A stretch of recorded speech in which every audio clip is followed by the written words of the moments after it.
But remember that the networking component is a two-way street.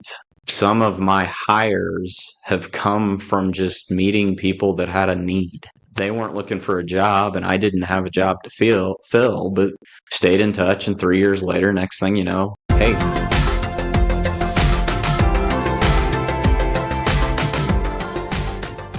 So after you work at the lawyer firm for about 7 years and 6 months, you decide to go out and do your own. It seems like you start some before that as well. Papin Insurance LLC seems like you start at the same time that you working at the lawyer firm, and then after that you start your law firm and then CPA firm, and also the thought leader and presenter and consultant at Thomson Reuters. Oh my God, you're doing so much. And what made you decide to jump out and start your own? So there's probably two elements that really drove me forward. The first was wanting to do things with my family. You've heard me mention that mom and dad were entrepreneurs.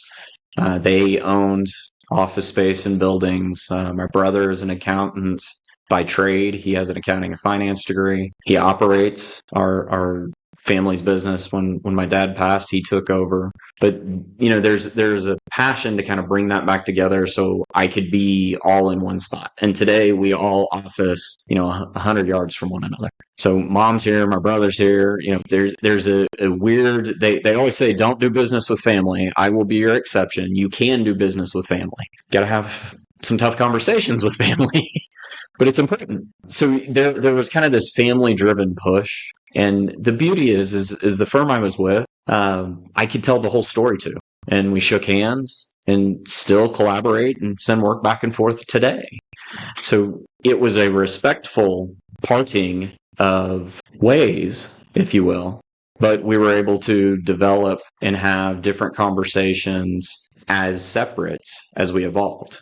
Now, of course, I didn't know what my firms would necessarily turn into. I had an idea, but most are wise enough to realize that sometimes the path is a little foggy and there's going to be ups and downs and bumps along the way. But I embraced kind of this advisory side role. And the insurance company is kind of, just extra. We do some insurance policies for lending and estate planning and things like that. I started that because we didn't have that resource at the other firm. And then over the years, it's just kind of followed me along. So it's not like I'm a true free business operator all day, every day type thing. But the way we approach it and the all-inclusive approach, we were relatively successful in growing our business, which is kind of what led to the partnership with Thomson Reuters. In particular, inside of their tax and accounting group, I was asked to participate at different events that they host, and then over the years present at different events and also help them consult with other tax and accounting firms that are hoping to do things in a similar way. So there's kind of some proof in concept in there that we were unique in the way we developed ourselves out, and are blessed and lucky enough to be able to share that with others throughout the United States and continue to do so today. So it seems like maybe you will have a lot of family support when you do your business. So if you correct me if I'm wrong, but you may face less challenge than people who just go out there, do their own without family support. Now, when I talk about family support, it's not like they disagree with you. I'm talking about like they have like background, they have experience to support you in this journey.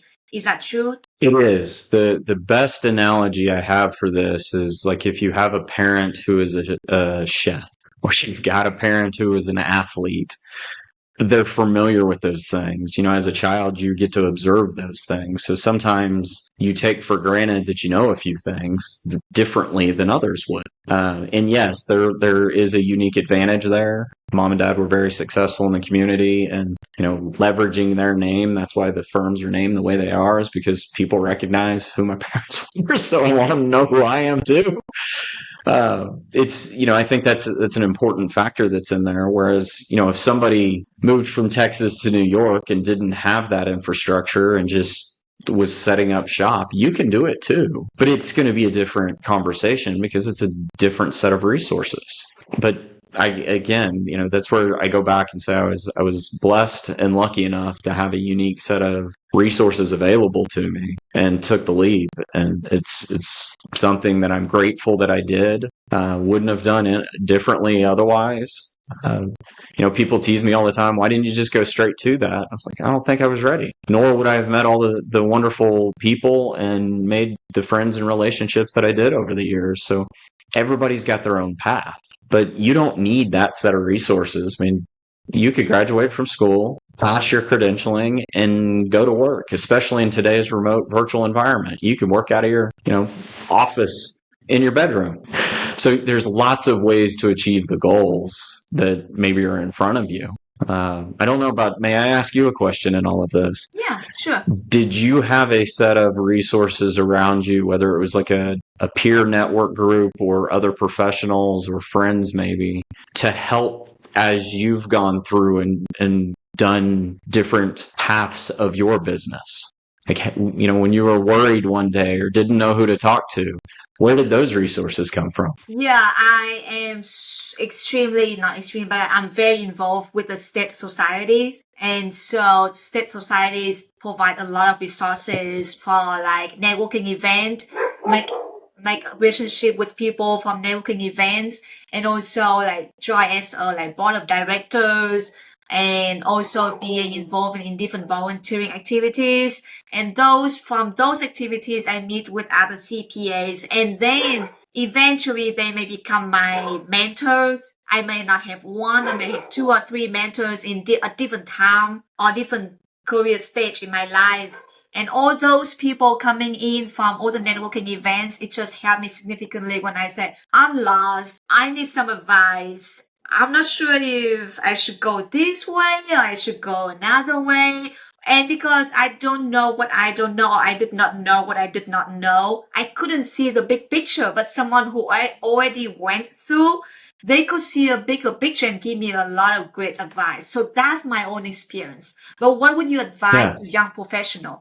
I'm right with you. I think the power of networking is something that you can only recognize after the fact because you don't know who's going to be the resource that you need, this unique thing. And you go, oh, yeah, I remember meeting this lady. She said she was in that area. Let me call and get some, you just never know. If you could predict the future, maybe you'd know live on the spot. But I'm also a big advocate with you about your state societies, your professional organizations. They provide a set of resources differently than paid consulting or working with other firms or networking groups because their sole purpose is to support you in your CPA community. And, Exactly. I often overlooked. I'm incredibly proud of the Oklahoma Society and Blaine Peterson and the efforts that he puts into making our CPA community better because he's always out and he's a wonderful face. And I know he has tons of peers across the 50 states and even subsets of societies that he works with. And every day they're trying to figure out ways to allow us, the professionals, to have a different set of resources, have information to serve our clients and our community in a different way. And sometimes I think people forget the community element. I asked the question because I suspected you'd give me something in this area. So thank you for the element there. But I want to leverage community with you a little bit because for me, one of the pillars of the firm is that when we're seeking new clients, we want clients that are beyond just profit motive. They want to make lives better for their family, for their community, for an educational institute, whatever it may be. It's business plus is kind of the way to think about it. And I suspect that some of your best and brightest clients have some of the same traits, do they not? Absolutely. Absolutely. And a lot of time the firm I'm working with, they have any events. We actually invite the client to join the event with us as well, along with like other people at the firm and the community as well. And also leaders at the firm also encourage staff to our like managers or like people at the firm to go out and join the community service. We have the community service month. It is in May, but actually I'm going to do one soon in a couple of weeks. That go out there, support the community as well, be a part of the community. I absolutely agree with that. I want to add one more thing beside the state society. I forgot to mention that AI CPA also is a great resources as well. And Yeah. I'm also a committee for the state for the AICPA as well. So there are a lot of ways to involve in the community. And for me to build a network, Chris, I'm talking to you today. I'm actually building the connection with you. For me to be on this podcast is actually I'm able to connect with a lot of amazing CPAs, understand about their CPA journeys. And if I have any questions, any issues, I feel like I only have an hour in the podcast. It means like I have an hour interview with each of my guests. I was like, this guest is good. I can ask about this question. That guest will can ask another question. So I categorize my guest list and then put them in different pockets and say, okay, if I have any issues, I know they will be there to give me any advice if I need. And what's interesting is probably the most important thing we said all day. You just said, that your guests would help you. Not, I think, it. And outsiders might think we're competitors. But the reality is we're not. We're on the same team. There's plenty of work and plenty of clients to serve. So advancing the cause and helping everyone. COVID is either a bad word for some people or a good word for some people, but it was a beautiful example of the financial community as a whole, banks, CPAs, financial advisors, like everybody came together to figure stuff out to keep people in business. So I think folks need to keep that in mind because we're on the same team at the end of the day. Exactly. We're all on the same team. And a lot of time we like to get referrals from one CPA to another CPA firm. You bet. And so it's not just like, oh, you want to take my client, I would never talk to you. No, a lot of time that, hey, I have this client, it seems to fit your niche, fit your CPA, fit your firm. I think I already refer you to this client to you, so he or she will reach out to you shortly.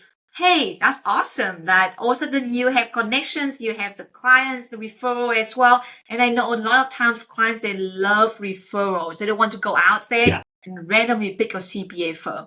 They love it to hear from someone else say that, oh, this firm is great. You should go with them. So that's something that I agree with you, like to just echo what you just mentioned about like we are in one team. So if you see CPAs out there, we love to see you success and succeed, and also we also support you as much as we can as well. And I would speak to the youngest of the audience on this. Sometimes in school, the networking element is different than in real life. But remember that the networking component is a two-way street. Some of my hires have come from just meeting people that had a need. They weren't looking for a job and I didn't have a job to fill, but stayed in touch. And 3 years later, next thing you know, hey, guess what's going on? So there's some power inside of that networking community. And I love your idea of this podcast because you get to meet all kinds of interesting people and talk about different stories. And I mean, your Rolodex has got to be amazing. I love this podcast. It's just amazing. And also I love talking to people, listening to people's stories, and also communicate or discussing all about the hot topics and about this industry. So this is like my happy spot here. Chris, I know you have a lot of business on your side, but I think one topic that I really want to ask is that working with family. You mentioned about this, that a lot of people struggle with working with family. Even myself have a lot of issues working with my mom. She has her own business and try to help her, and she's amazing. I love her, but we couldn't work together. We could not. And so you work with your mom, work with your brother as well.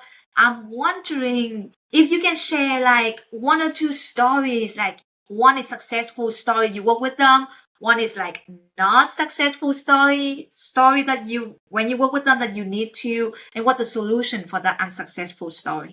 So I'll probably start with my mom is in mental health.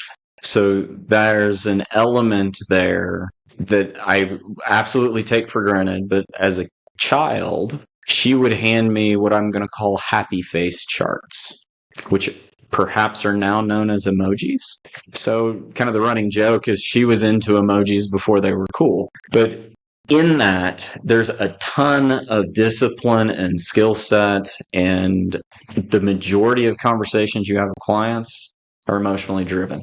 Money and emotion are directly connected, and if you think otherwise, you're nuts. So in that, there's this amazing skill set that I, again, get to take for granted because I grew up with it, but it's a set of tools that allows us to succeed. So my brother's able to use it in the things that he does. I'm able to use it. Mom is still kind of in her retirement gig as being a part-time counselor instead of a full-time counselor. But I think that success story there is there are spillover disciplines, especially generational disciplines.